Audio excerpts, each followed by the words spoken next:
If the traditional financial advice of work harder, save more, invest in the stock market, keep climbing, is leaving you feeling exhausted, conflicted, and anything but secure, you're not alone. That's because this conventional approach to building stability and resilience into our lives solely by amassing large amounts of financial capital is no longer a viable strategy to ensure our well-being, and never really was. So in this video, let's examine some of the reasons this advice is breaking down and what actually makes sense in an unstable world shaped by late-stage capitalism and rapid climate change. And if we haven't met before, hi, I'm Laurel Oldaney. On this channel, I explore the money and lifestyle choices you can make to bring about a sustainable future. Now, I'm likely going to be introducing you to some new-to-you concepts in this video, and I won't be able to delve very deeply into them. But if you want to explore them further, you can watch for the links to videos I've already made about them as they pop up throughout this video in the upper right-hand corner, and you can watch them later. To my mind, focusing solely on accumulating financial wealth as a way to ensure our security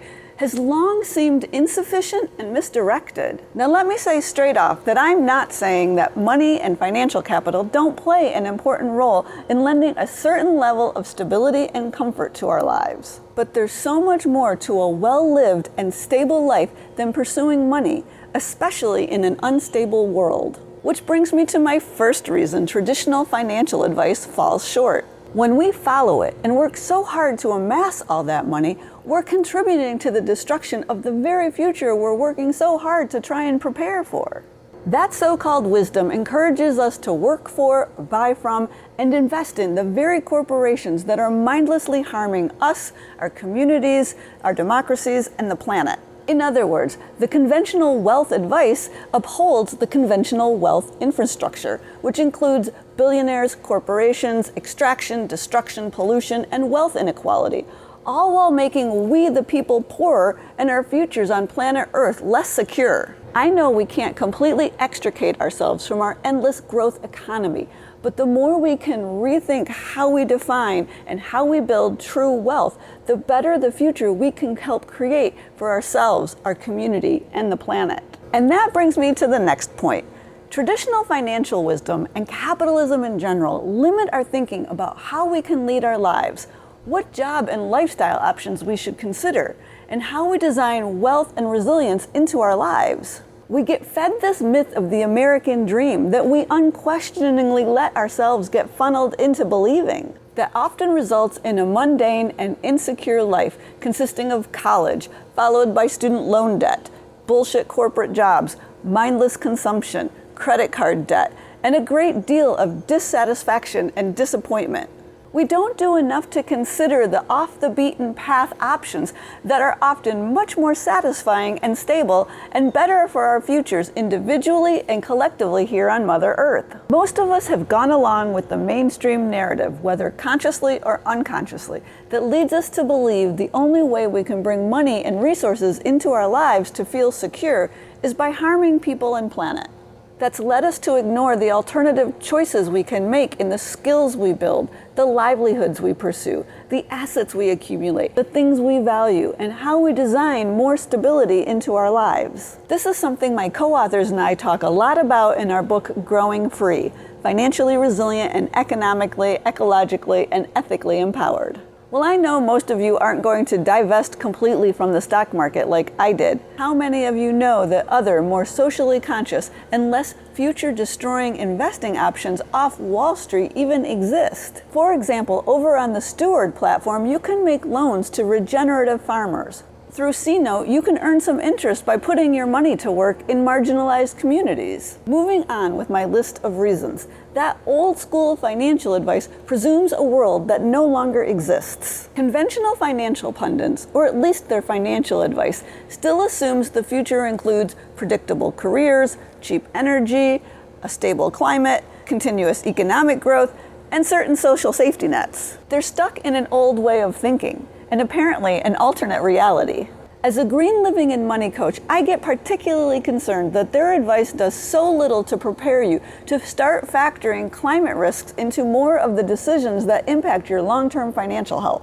For example, our homes are often one of our biggest financial assets, but there's so little discussion in the personal finance space about what to think about given potential climate risks when buying or even renting one. Nor do I see much airtime in the personal finance space given to the things we can spend our money on and invest in to make our homes and our lives more climate resilient. If this particular concept right here intrigues you, you may want to check out a blog post I wrote on climate resilient retirement planning. I've included a link to it in the description below. The ideas I cover there can actually be applied at any stage of your life. And that segues me right into the next reason, which is that it's too simplistic and incomplete.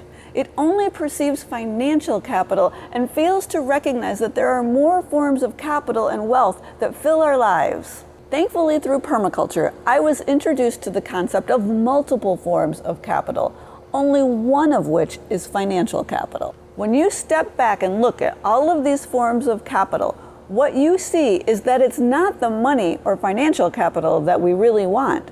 It's all of these other forms of capital. It's just that our society focuses on financial capital as the means of exchange and gateway to all the other forms of capital. Yet money doesn't have any intrinsic value in and of itself. It seems to me we could do a lot more to circumvent money, finding more creative ways to directly access these other forms of capital, resulting in a much more fulfilling life. As social entrepreneur Nipun Mehta so beautifully noted, money isn't designed for the full range of human experience. And sadly, our singular focus on the pursuit of it leaves many of us unhappy and unhealthy, prompting us to spend money trying to make ourselves feel better instead of saving it, and completely detouring us away from that full range of amazing human experiences that are available to us during our life here on Earth. Relatedly, this predominant wisdom focuses on a narrow and skewed definition of assets, wealth, and investing. Often the AI data centers, oil pipelines, and factories that capitalism, billionaires, corporations, and even our own governments consider assets or good investments are negatively impacting us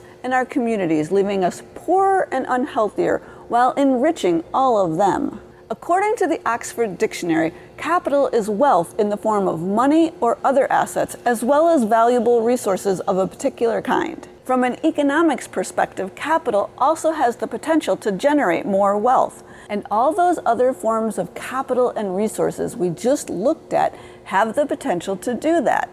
Our real wealth comes from the skills we build, the community we cultivate, and the sustainable infrastructure we create in our own lives and neighborhoods. One example I can share here is how I tend to think in sustainable stores of value instead of those business as usual extractive stores of value. These are tangible, regenerative forms of wealth that help us restore, rejuvenate, repair, and regenerate people and planet instead of further harming them. Instead of spending so much of your money on degenerative assets that will break down more quickly, thus losing their value more quickly, like so much of the junk people buy that all too soon ends up in landfills. As much as possible, you want to spend your money on things that are more along the lines of assets and investments that benefit you, your community, and the planet, not the mindless stuff that makes you and everybody else poorer. So another reason the traditional thinking fails us is that it makes us fragile. Because the conventional economy is so singularly focused on money, it leaves us precariously focused and reliant only on financial capital, which is a very fragile and speculative form of capital in and of itself. What use is it when supply chains get interrupted and grocery store shelves remain empty? How do you access it when our increasingly unreliable electric grid falters and the power goes out for several days after a major weather event and the ATMs in your town aren't operable? Then there's the fact that blindly having faith in money and markets ignores ecological limits as well as the volatility of Wall Street and the world in general. Reorienting ourselves to pursue a more holistic wealth portfolio rich in multiple forms of capital and sustainable stores of value makes us much more resilient in the long run. Another reason is that it ignores some people's growing disdain for our healthcare system, particularly the decisions we're likely to make as we age. Since conventional wealth building is strongly influenced by our medical and economic system's tendencies to prioritize treating illnesses instead of preventing them, it too assumes we should prioritize saving lots of money to treat illnesses in our later years and be able to afford a space in an assisted living facility someday. There's little to no discussion of the benefit of the money and lifestyle choices you can make earlier in life to acknowledge that indeed, health is wealth. As the quality of care available here in our for-profit healthcare system in the US plummets, that is, if you can even afford it, we need to dramatically rethink how we invest in maintaining good health throughout our lives. And then there's the fact that hedge funds and private equity have started buying up long-term care facilities, and not surprisingly, the quality of care is nosediving in those facilities as well. Do you really want a large part of your personal finance journey to be working hard to save money to afford a spot in an assisted living facility owned by greedy bastards who care more about their bottom line than your life? We desperately need a whole new way of thinking about aging and retirement planning in this new reality. Then there's the fact that this traditional financial path encourages us to admire, respect, and aspire to be like the uber wealthy. Yet it's become increasingly clear that many of them are horrible and unhappy people working hard to further their own gains at the expense of the rest of us. A growing number of us are quite disgusted by them and have no desire whatsoever to emulate them. It's not that we want to be poor, but there's definitely something to be said for being able to find the balance of your enough point. Instead of hoarding lots of resources for ourselves in ways that harm others and our ecosystems, many of us are hungry to steward wealth in ways that don't only benefit ourselves. And with that, we arrive at the last reason I want to point out that traditional financial advice lets us down. And that's that it focuses singularly on individual well-being and ignores how we thrive collectively. A rising tide lifts all boats, right? Those of us with empathy and a conscience feel better when others around us are thriving as well, not when we're surrounded by suffering and uncertainty. I bet some of you can think of other ways this line of thinking around our finances leads to suboptimal results in our lives. I encourage you to share them in the comments, and thank you in advance for furthering this conversation. So remember, traditional financial advice fails because it keeps pointing us towards a scoreboard that doesn't measure what actually sustains a human life or a living planet. The security we long for won't be found in bigger paychecks that we then funnel right back into those extractive corporations, or in admiring a class of people who profit from making the world more brittle. It will be found in learning how to meet more of our needs closer to home, in building skills that hold value when money can't be accessed, and investing our care and resources in one another. We don't need to get richer inside the old dream. We need to get wiser about our enough point and braver about designing lives rooted in multiple forms of capital. When we do that, resilience stops being a product that Wall Street sells us and becomes a practice we live every day. And that kind of wealth, the kind that lets both people and planet breathe, is the one worth retiring into and passing on.